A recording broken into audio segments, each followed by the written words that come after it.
चंबा में इस बार मौसम की बेरुखी साफ तौर पर देखी जा सकती है। बारिश नहीं होने के कारण जहां गंदम की फसल और उसके साथ साथ नकदी फसलें भी तबाह होती जा रही हैं, वहीं बागवानों की सेब की पैदावार पर भी गहरा असर दिखाई दे रहा है, जो कि चिंता का विषय बनता जा रहा है, जिससे बागवान काफ़ी चिंतित हैं। आपको बता दें कि जिले के ऊंचाई वाले क्षेत्रों में, जिसमें तीसा, भरमौर और भांदल इत्यादि के बागवानों द्वारा सेब के पौधों की प्रोनिंग का कार्य तो समाप्त हो चुका है, पर बिना बारिश के इन पौधों पर बहुत बुरा असर पड़ रहा है।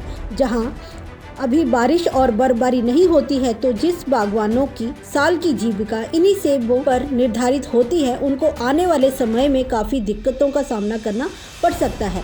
वहीं जब जिला चंबा के किसानों और बागवानों से इस बारे में पूछा गया, तो उन्होंने बताया कि इस बार बारिश और बर्फबारी कम होने से नकदी फसलों के साथ सेब की पैदावार भी काफ़ी प्रभावित हुई है। चंबा से जिंदू मेहरा की रिपोर्ट, AMI न्यूज़, हिमाचल। इस बार बारिश न होने से बागवानों को बड़ा परेशानी आ रही है। जो सेब के बगीचे हैं उनके लिए बर्फबारी बहुत ज़रूरी होती है। सेब के लिए चिलिंग आवर बहुत ज़रूरी होते हैं। इससे 1200 आवर घंटे चिलिंग होना ज़रूरी है। बर्फबारी नहीं हुई और बागवान काफ़ी निराश हैं। हमारे जो कई लोग हैं उनका सेबों से ही सालों का इनकम आती है, परिवार चलता है। बर्फबारी न होने से काफ़ी नुकसान हो रहा है। बारिश ना होने के कारण, बर्फबारी ना होने के कारण सेब को बहुत नुकसान है। सेब के लिए चिलिंग 16 और 12 घंटे होना चाहिए, तो वो नहीं हो रही है। अगर बर्फबारी नहीं हुई तो पौधों को भी नुकसान होगा, और इस बार सेब की पैदावारी ना होने का बहुत नुकसान है।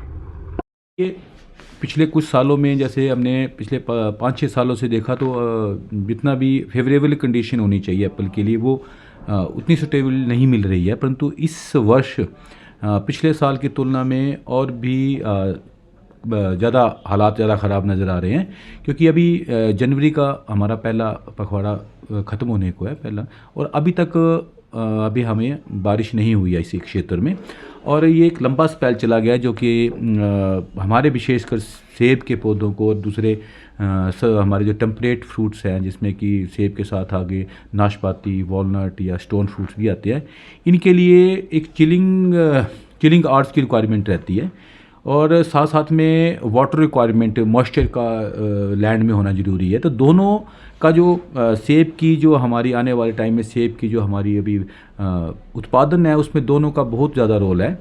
लगभग देखा जाए, वेटेज देखा जाए तो 35% वेटेज हमारा सेब के केस में चिलिंग आवर्स को रहता है, और लगभग 30% हमारा जो वेदर फ्लक्चुएशन, जिसे हम कह सकते हैं कि रेनफॉल से रिलेटेड आ गया, तो ये अभी हमें बिल्कुल नहीं मिला है। तो इसमें देखा जाए तो चिलिंग आवर्स, जैसे मैंने पहले बात कही, ये एक तरह का एक लो टेम्परेचर रहता है सर्दियों में, जो कि कुछ आवर्स तक रहना चाहिए फुल विंटर में। तो ये मेनली 7.2 डिग्री सेंटीग्रेड से ऊपर नहीं जाना चाहिए, जो उसका टेम्परेचर होता है, और उससे नीचे जाता है तो वो ज़्यादा बेटर है, ना कि उससे बियॉन्ड जाए। तो ये इसके कुछ घंटे रखे हैं। अमूमन सेब के लिए 1200 से 1500, इवन 1700 तक भी हमें चिलिंग आवर्स मिलने चाहिए। जितने ज़्यादा अधिकतम साइड जाते हैं चिलिंग आवर्स, ये उतने ये बेनिफिटेड रहते हैं क्रॉप रिलेटेड। तो अभी हम एक मिनिमम और एक मैक्सिमम की लिमिट बता रहे हैं, परंतु जैसा वेदर चला हुआ है उसको देखते हुए लगता है कि हमारा जो निचला क्षेत्र है चंबा का, जहाँ पे वैसे भी थोड़ा टेम्परेचर कम रहता है सर्दियों में, वहाँ पे अगर अभी फेवरेबल टेम्परेचर नहीं हो रहा है, तब तो डेफिनेटली वो उनको चिलिंग आवर्स मिलना थोड़ा मुश्किल लग रहा है।